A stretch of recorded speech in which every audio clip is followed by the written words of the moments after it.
Hey, today I'm talking about this watch by a company called Locke and King.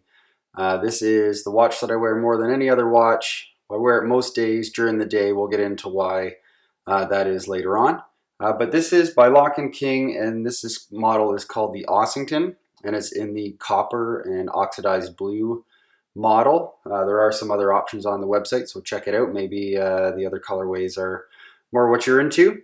But Locke and King, they have a couple of different models, the James and the Ossington, which I'm talking about today, that are based on things in our local area. The company's based out of Hamilton, Ontario.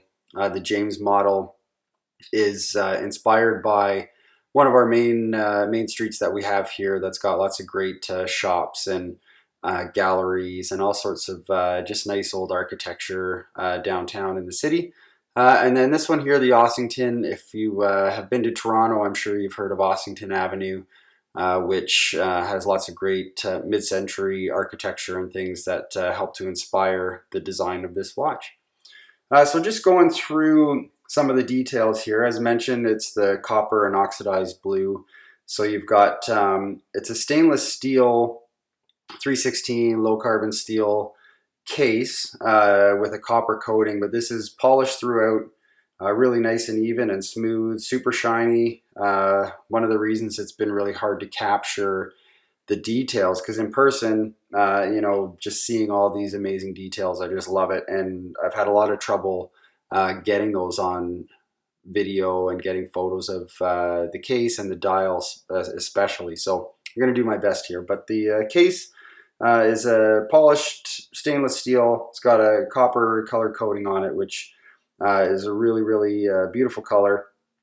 It's got on the case back, it's got the Locke and King logo prominent on there. Really nice. It's a two-piece case screwed together.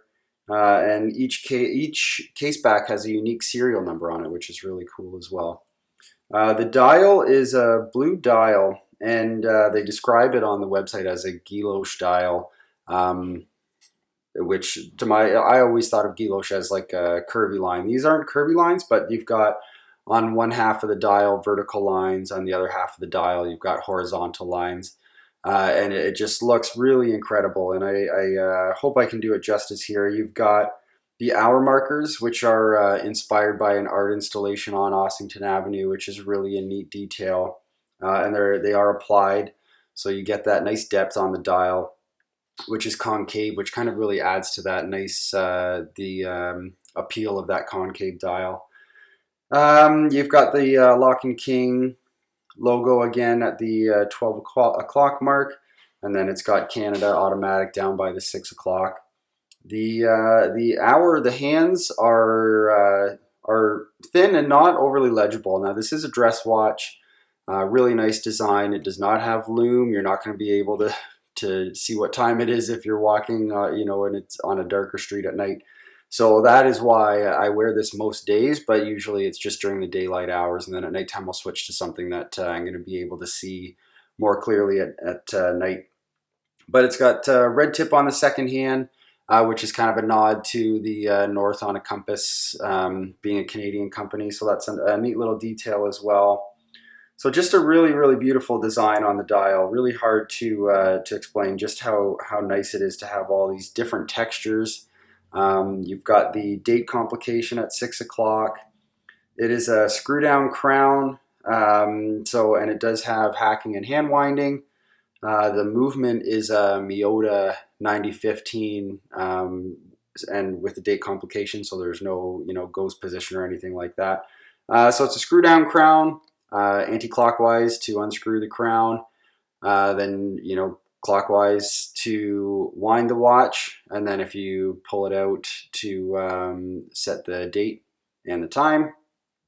So that's got all those nice features, and I really like the Miyota 9015. It's a really nice, reliable movement. This one's running at plus 7.4 seconds, so I'm really happy with that. That's really good for what I'm looking for. And it does have that when you're winding it or setting it. It does have what people will describe as grainy or kind of sandy when you're winding or setting the movement. But that's, just something to be expected with the Miyota movement. Doesn't affect the function of the watch at all. It's just something that comes with it. It's got a nice thick leather strap, and they do have some other strap options on there. This one's got a quick release, which I like. Yeah, again, I put it somewhere, I don't know, not middle of the pack, maybe a little higher than that. I'd say maybe a 7 out of 10 on the strap. So there are going to be nicer straps out there. That's the way it goes. But this one is still, it's going to last. I can tell that it's of a good quality. So no complaints about it at all. You've got the Locke and King logo on the buckle again, so you can see that. That's nice as well. So I'm what I really love about this watch is that they've done something super unique. They've just gone out, made a design that they were inspired to create just based on the streets they walk, the environments that they're in. I don't have any issue with homage watches, but in a world full of them, there are Seiko homages all over the place, and to see a watch that is just completely uniquely designed because of the designer's life and lifestyle and life experience is something that you're not going to get often. So these are 700 Canadian. So to get something high quality materials, really unique, beautiful design. You've got a really nice, solid Miyota movement in there. I think it's a really well priced, a really great deal. I'm super happy with this. This is, my watch I purchased from the company. So this is, again, just from a customer experience. So there's no pressure for me to say anything positive or negative about it. But I guess the only negative thing I would say is that the legibility, because it's not a loomed watch, but I think that would take away from the design if it was. So it's one of those things you just have to decide on that. And if you're into watches, the odds are that you have the ability. Like I'll wear this one during the day and then swap out after dinner for something else, which works great for me. So just knowing that, I think ahead, some of the features of different watches will help you kind of create a purpose for when and where you might wear different watches. So this one, perfect for me during the day. Works for work or even casual. I'll wear this. I'm always wearing jeans and a flannel and this dress watch, and for me, I think it looks great. Maybe others have a different opinion. And the size is great, 40 millimeters. I find I've got a 6 5/8 inch wrist, and I find 40 millimeters works really well. It's only 11.4 millimeters thick, so it slides really easy. I often have a lot of layers on. I'll have on a flannel shirt with maybe a thinner jacket and then a heavier jacket on top. This time of year, no issues. This just slips right under the cuff and doesn't create any discomfort or feel like the sleeves on my shirt are pulling up on the watch like it might with some of my other watches. So really nice sleek design, really a nice beautiful watch that I get compliments on all the time. And then for me also just being able to support a local business is a really nice added bonus. So yeah, the Locke and King Ossington, definitely check them out. You're going to find some really unique designs that are really versatile and will work well, I think, in a wide variety of styles.